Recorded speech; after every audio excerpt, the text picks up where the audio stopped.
Hello, I want to say good morning, but it's not morning for you. It's morning for me when I film this, but it's not morning for you when you're watching it. So today we're going to be doing our notes, and they're about similar shapes. I know you're like, what? We haven't even been talking about shapes. But you'll see how it all comes together. There's a tie that binds them using similar shapes. Okay, so we're going to jump right in here. Hopefully, by the time you watch this, our Astros are kicking some booty, or they've won, or something. And then we had an afternoon game today, so it's throwing us all off. But using similar shapes. All right, we're going to go ahead and get right in. Similar shapes. The process of using similar shapes. I'm going to underline that because this is key. Similar shapes. And, guess what? Here's your link. Proportions. To find a measurement is called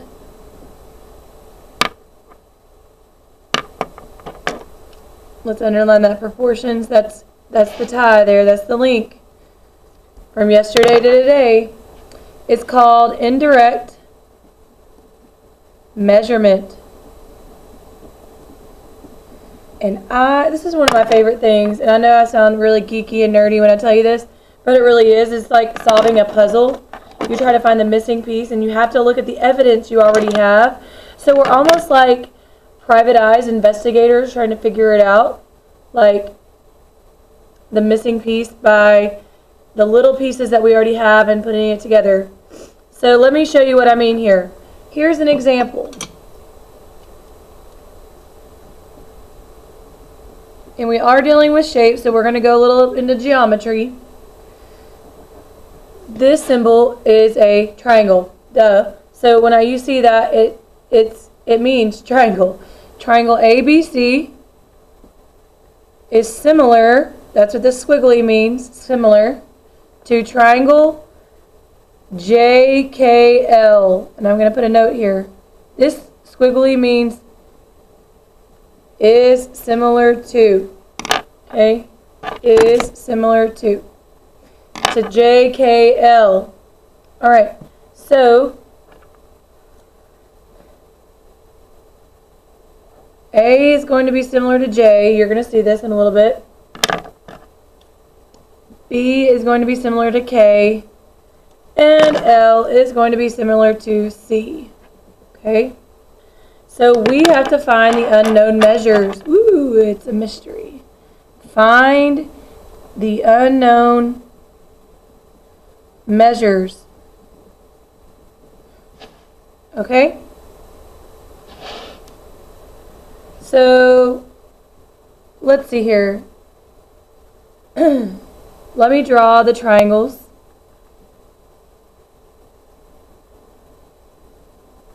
Okay, now, these are not going to be drawn to scale, and I'm not an artist. This is not supposed to be an equilateral triangle, so when my numbers are different, just go with it, okay? So we have A, we have side A, B, and C. So A is 8 centimeters. So we are using green for A, 8 centimeters.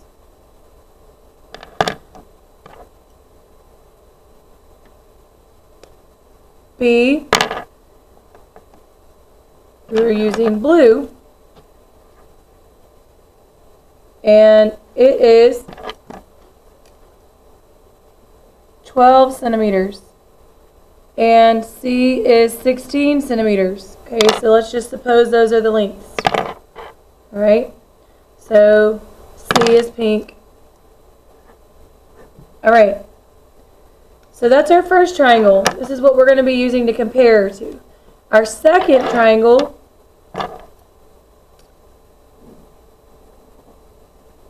is this one. And remember, I told you they're similar. I know it doesn't look like it here. You just have to go with it if it says it is. We have 28 centimeters. We have 56 centimeters.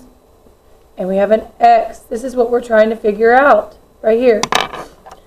So here are your, this is the letters here. We are working with the J, K, L on this triangle.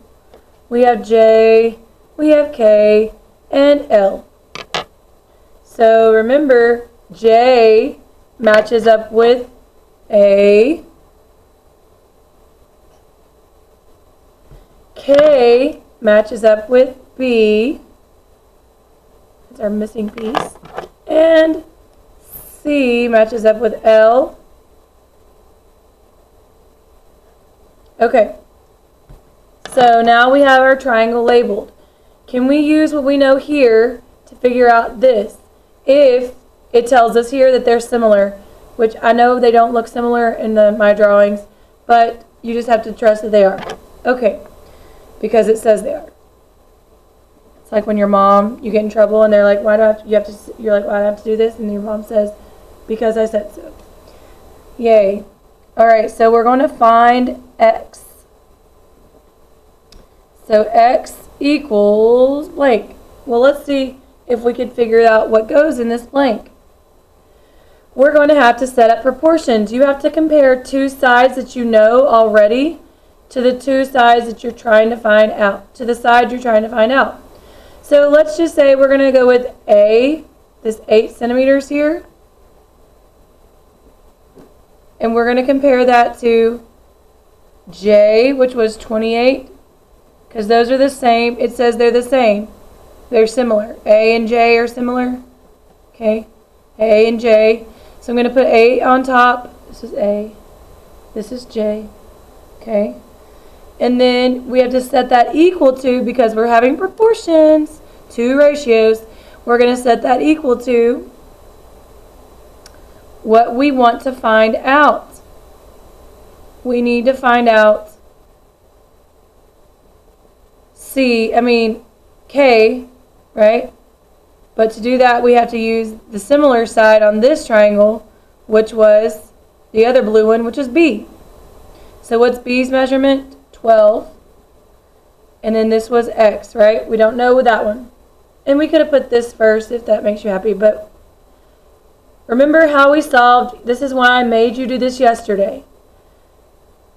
How do we solve for this? We cross multiply and divide, okay? So we're going to say 28 times 12, 28 times 12, okay? That equals what? Go ahead and do that.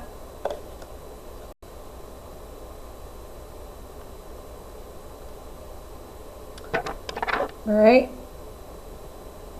336.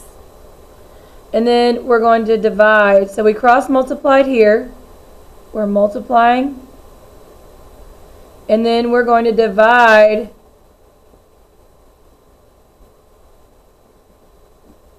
Okay, so now we're going to divide 336 divided by 8.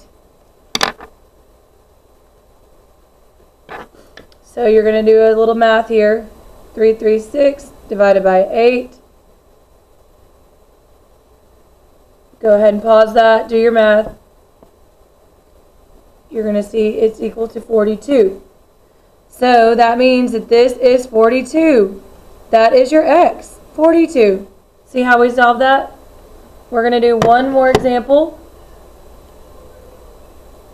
And this time we're going to use these same triangles. And I'm going to put in angle measures this time. You could do it with sides or angles as long as you have comparing triangles. So I have 29 degrees there. I have 103 degrees here. And I have 48 degrees here. So go ahead and write those degree measures in this triangle. This is our standard comparing triangle. And then now we can compare to find out an angle measure. Okay?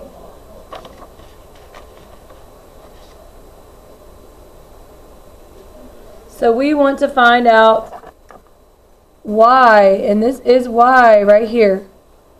Alright, so this is really easy. We're not even going to have to set up any proportions. Find y. Well, y is going to be an angle measure because it's located inside that K angle right there. And knowing what you know, if these two triangles are similar, then how could you find y? Well, what was it that y is next to which point? K. What was K similar to on this triangle? B. Well, what's B's angle? 103. That is the same as this angle. If they are similar, they will all have the same angle measures. Because triangles all have, if they're similar triangles, they'll have the same angle measures. They may not have the same sides because they could be bigger, but the angle measures are going to be the same. The triangle could be bigger and have different side measures, but the angle measures are going to be the same.